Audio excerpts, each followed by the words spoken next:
Friends, time pass नहीं के YouTube channel में आप लोगों का स्वागत है।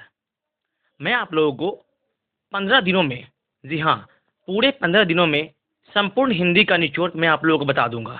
यकीन मानिए कि इससे बाहर आपका क्वेश्चन एक भी नहीं जाएगा, जो आपको आज मालूम चल जाएगा कि मैंने स्टार्टिंग किस अंदाज में किया है। ठीक है, तो ऐसे ही वीडियो के लिए और ऐसे ही कंटेंट के लिए आप मुझसे जुड़ जाइए। यकीन मानिए कि आपको मैं सफलता दिलाकर ही रहूँगा। तो चलिए वीडियो को बिना देर के स्टार्ट करते हैं। अगर वीडियो आप लोगों को सबसे अच्छा लगे तो मेरे चैनल को सब्सक्राइब कीजिएगा। ठीक है, तो जल्दी देखते हैं बिना देर किए हुए। चलिए सबसे पहला क्वेश्चन देखते हैं। आज हम सबसे पहले देखते हैं हेडिंग क्या है इसका। हेडिंग है सामान्य हिंदी में ये सबसे महत्वपूर्ण प्रश्न। जी हाँ, मैंने जानबूझकर इसको टॉपिक को लिखा है, जो आपने देखा है थंबनेल बिल्कुल सही देखा है। चलिए देखते हैं आगे। पहला क्वेश्चन देखते हैं। जब कोई शब्द स्वतंत्र रूप से प्रयोग होता है तब वह शब्द कहलाता है। जैसे मोहन, राम, पटना, है ना। पढ़ना बोल दे या पटना बोल दीजिए, दिल्ली बोल दीजिए, वो सारे क्या है, तो ये शब्द है जब तक किसी वाक्य में यह प्रयोग नहीं हुआ है तब तक। चलिए अब देखते हैं शब्द के बाद देखते हैं पद क्या होता है। तो जब कोई शब्द किसी वाक्य के अंदर प्रयोग में आता है तब वह शब्द शब्द न कहलाकर पद कहलाता है। जैसे मोहन किताब पढ़ता है, इसमें मोहन किताब और पढ़ता ये सब क्या है, पद है। बिल्कुल हाँ, ठीक है। अगर कोई भी शब्द किसी वाक्य में अगर यूज हो जाए या प्रयोग में हो जाए तो वो शब्द शब्द न कहलाकर पद कहलाता है। ठीक है, ये याद रखिएगा। चलिए इसमें मोहन किताब और पढ़ता ये सब क्या है, पद है। ठीक है, चलिए अब देखते हैं आगे और समझते हैं आगे क्वेश्चन को। अब देखते हैं पद के दो भेद होते हैं। कौन सा, तो विकारी होता है और एक होता है अविकारी। ठीक है, चलिए अब विकारी क्या होता है देखिए। विकारी शब्द चार प्रकार के होते हैं, है ना, जो कि संज्ञा, सर्वनाम, विशेषण और क्रिया के आधार पर बदलते हैं। जैसे कितने कौन है, तो संज्ञा है, सर्वनाम है, विशेषण और क्रिया है। ठीक है, चलिए इसके रूप, लिंग, वचन इसके आधार पर बदलते हैं। जबकि अविकारी शब्द भी क्या होते हैं, तो चार ही होते हैं। इसमें कौन कौन सा है, क्रिया विशेषण, समुच्चय बोधक, संबंध बोधक और विस्मयादि बोधक। ठीक है, दोनों चार चार होते हैं, टोटल मिला के 8 होते हैं। चलिए अब देखते हैं आगे और समझते हैं। आंध्र प्रदेश में तेलुगु भाषा बोली जाती है। ठीक है, ये हिंदी साहित्य से है क्वेश्चन है। मैंने आपको सब इसमें मिक्स करके बताया हूँ, ठीक है, कि आपको बोरिंग नहीं लगे और आप 2D पॉइंट पढ़े पूरा और संपूर्ण निचोड़ आप पढ़ लीजिए यहाँ से। चलिए ये सब पूछते हैं, क्वेश्चन पूछे गए क्वेश्चन सब कुछ है। केरल में मलयालम भाषा बोली जाती है। ठीक है, चलिए अब देखते हैं नेक्स्ट स्लाइड की ओर और देखते हैं यहाँ से मोस्ट इंपोर्टेंट क्वेश्चन को। चलिए अब यहाँ से देखिए, चलिए देखते हैं अब आगे क्वेश्चन को। नेक्स्ट क्वेश्चन, तमिलनाडु में तमिल भाषा बोली जाती है। कौन सी भाषा बोली जाती है, तो तमिल भाषा बोली जाती है। चलिए देखते हैं आगे। हिंदी, संस्कृत, मराठी और नेपाली देवनागरी लिपि में लिखी जाती है। किसमें लिखी जाती है, तो देवनागरी लिपि में इन सभी जो भी भाषा है इन सब लिखी जाती है। आगे अंग्रेजी भाषा रोमन लिपि में लिखी जाती है, जबकि उर्दू भाषा फारसी लिपि में लिखी जाती है। ठीक है, उसके बाद क्या है, तमिल भाषा तमिल लिपि में लिखी जाती है। जी हाँ, तमिल लिपि भी है, तमिल भाषा भी है। ठीक है, ये याद रखिएगा। चलिए अब समझते हैं आगे और देखते हैं यहाँ से इंपोर्टेंट क्वेश्चन को आगे। उसके बाद क्या आता है, पंजाबी। तो पंजाबी भाषा गुरुमुखी लिपि में लिखी जाती है। ठीक है, ठीक है ना। चलिए आगे, भाषा शब्द संस्कृत के भाष धातु से बना होता है। ठीक है, किससे बना है भाषा शब्द, तो संस्कृत के भाष धातु से। चलिए अब देखते हैं आगे। कारक के कुल 8 भेद होते हैं। ठीक है, क्या होते हैं, कुल 8 भेद होते हैं। संज्ञा के मूलतः 3 भेद होते हैं। ठीक है, कुल 5 भेद होते हैं, लेकिन मूलतः बोले तो 3 भेद होते हैं। ठीक है, चलिए आगे देखते हैं। व्युत्पत्ति या उत्पत्ति के आधार पर संज्ञा के 3 भेद होते हैं। व्युत्पत्ति या फिर उत्पत्ति के आधार पर संज्ञाएं कितने भेद होते हैं, तो 3 भेद होते हैं। ठीक है, चलिए आप देखते हैं आगे नेक्स्ट स्लाइड की ओर बढ़ते हैं और यहाँ से देखते हैं बहुत सारे इंपॉर्टेंट क्वेश्चंस को, जो आपके एग्जाम में सीधा सीधा पूछ लिया जाएगा। आगे अर्थ के आधार पर संज्ञा के 5 भेद होते हैं। ठीक है, अगर अर्थ के आधार पर बोले संज्ञा कितने भेद होते हैं, तो आप लगाइएगा 5 भेद। आगे सर्वनाम के कुल 6 भेद होते हैं, जबकि विशेषण के कुल 4 भेद होते हैं। ठीक है, ये सब मोटा मोटी क्वेश्चंस हैं जो कि एक एक नियम में पूछ लिया जाता है। ठीक है, चलिए आगे संधि के 3 भेद होते हैं। चल देखते हैं आगे, उसके बाद समझते हैं। उसको देखते हैं स्वर संधि के 5 भेद होते हैं। ठीक है, जैसे संधि के 3 होते हैं ना, कौन कौन से, स्वर संधि, व्यंजन संधि और दीर्घ संधि। ठीक है, चलिए उसके बाद से स्वर संधि कितने प्रकार होते हैं, तो स्वर संधि के 5 भेद होते हैं। जैसे दीर्घ स्वर, गुण स्वर, वृद्धि, यन और अयादि। ये सब क्या है, स्वर संधि के प्रकार है, 5 प्रकार होते हैं। चलिए आगे देखते हैं। ध्वनि या शब्द भाषा की सबसे छोटी इकाई है, सही है ना। अगर ध्वनि और जो शब्द है वो भाषा की सबसे जो है छोटी इकाई है। चलिए देखते हैं आगे और समझते हैं। लिखित ध्वनि का लिखित रूप वर्ण कहलाता है। जब ध्वनि को हम मुंह से बोलते हैं और उसको अगर लिख देते हैं तो वो क्या होता है, वो कहलाता है वर्ण कहलाता है। जैसे हम बोले क, और क को हम लिख भी दिए तो ये क्या होता है, वही बोलते हैं, इसको वर्ण बोलते हैं, है कि नहीं। जो हम बोले वर्ण उसको लिख दिए शब्द को, ठीक है, वही होता है वर्ण।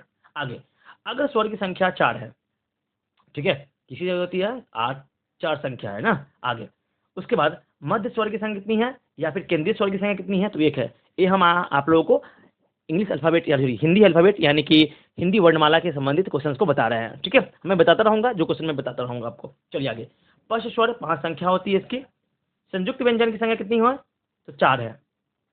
चलिए अब देखते हैं आगे, हर्ष स्वर की संख्या कितनी है, तो 4 है, ठीक है। चलो देखते हैं आगे, चलिए देखते हैं आगे, दीर्घ स्वर की संख्या कितनी है, तो 7 है।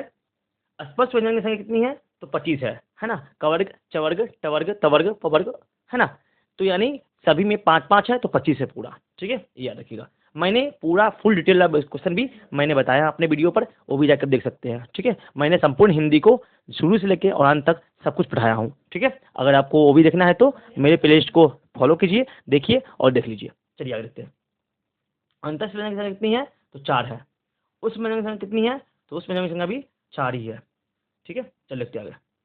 रचना के आधार पर शब्द 3 प्रकार के होते हैं। क्या होते हैं, रचना के आधार पर शब्द 3 प्रकार के होते हैं, जो रूढ़ होता है, यौगिक और योग रूढ़। इन सबों टॉपिक को मैंने अपने चैनल पे सब कुछ शुरू से लेकर अंत तक पढ़ाया हूँ। आप प्ले लिस्ट को चेक कीजिए, ठीक है, और वहाँ से आपको सब कुछ मिल जाएगा। चलिए देखते हैं आगे। रचना के आधार पर वाक्य 3 प्रकार के होते हैं, सरल वाक्य, संयुक्त वाक्य और मिश्र वाक्य, ठीक है। चलिए अब देखते हैं आगे और समझते हैं यहाँ से। समास के 6 भेद होते हैं, ठीक है। प्रधानता के आधार पर समास के 4 भेद होते हैं, ठीक है, ये भी याद रखिएगा। मूल स्वरों की संख्या कितनी है, तो 11 है, ठीक है। चलिए आगे, अयोगवाह की संख्या कितनी है, 2 है, ठीक है, अंग और अ। चलिए अब देखते हैं आगे और समझते हैं यहाँ से मोस्ट इंपोर्टेंट क्वेश्चंस को। चलिए देखिए यहाँ से, उच्चित व्यंजन या द्विगुण व्यंजन की संख्या कितनी है, तो 2 है। भाषा की सबसे छोटी इकाई कौन सी है, तो ध्वनि है, ठीक है। चलिए आगे, उच्चारण की दृष्टि से भाषा की सबसे छोटी लघुत्तम, लघुत्तम बोलिए या फिर छोटी इकाई बोलिए तो क्या होती है, ध्वनि होती है। उच्चारण का अर्थ करते हैं तो मुंह से ही करते हैं, ठीक है। तो मुंह से क्या निकलती है, ध्वनि निकलती है, तो लघुत्तम इकाई क्या हुआ, ध्वनि हुआ। चलिए अब देखते हैं आगे और समझते हैं। अब देखते हैं हम लोग उच्चारण स्थान, यानी कोई भी वर्ण है उसका उच्चारण स्थान क्या है, चलिए उसको देखते हैं। कवर्ग, कवर्ग का मतलब क्या हुआ, क से लेके और अंग तक, क ख ग घ और अंगा, इन सबों का उच्चारण स्थान किससे होता है, तो कंठ से होता है। क से कंठ, ठीक है, ये भी याद रखिएगा। नेक्स्ट, अब ऐसा जूम कर लेते हैं, बड़ा कर लेते हैं, फिर देखते हैं आगे। चौक वर्ग का उच्चारण स्थान क्या है, चौवर्ग मतलब क्या, च छ ज झ और य, इन सबों का उच्चारण स्थान क्या है, तो तालु है। नेक्स्ट, टवर्ग, टवर्ग का उच्चारण क्या है, मूर्धा, यानी ट ठ ड ढ और न, इन सबों का उच्चारण क्या है, तो मूर्धा है। आगे, दंत, दंत वर्ग, सॉरी तवर्ग, इसका उच्चारण क्या है, दांत या फिर दंत, जैसे त थ द ध और न, ठीक है।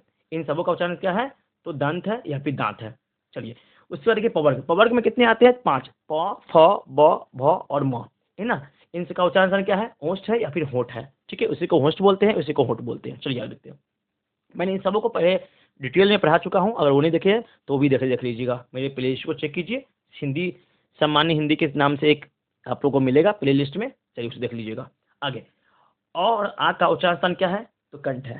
अ और आ का उच्चारण स्थान क्या है, तो कंठ है। उसके बाद ई, छोटी ई और बड़ी ई का उच्चारण स्थान क्या है, तालु है, ठीक है। दोनों ई प्रकार के ई का उच्चारण स्थान एक ही होता है। आगे, उ और दुर्गु का उच्चारण स्थान क्या है, तो ओष्ठ है, यानी ओठ है। चलिए अब देखते हैं आगे और समझते हैं यहाँ से मोस्ट इंपोर्टेंट क्वेश्चंस को। ये सारे क्वेश्चन सिलेक्टेड है और प्रीवियस एग्जाम में पूछे गए हैं, ठीक है, इसीलिए आप स्किप नहीं कीजिएगा और शुरू से लेकर अंत तक जरूर देखिएगा। चलिए आगे देखते हैं। री का उच्चारण क्या है, तो री का स्थान क्या है, मूर्धा है। ए और ए का उच्चारण स्थान क्या है, कंठ और तालु है, ठीक है, यानी कंठ और तालु दोनों से बोला जाता है साथ साथ।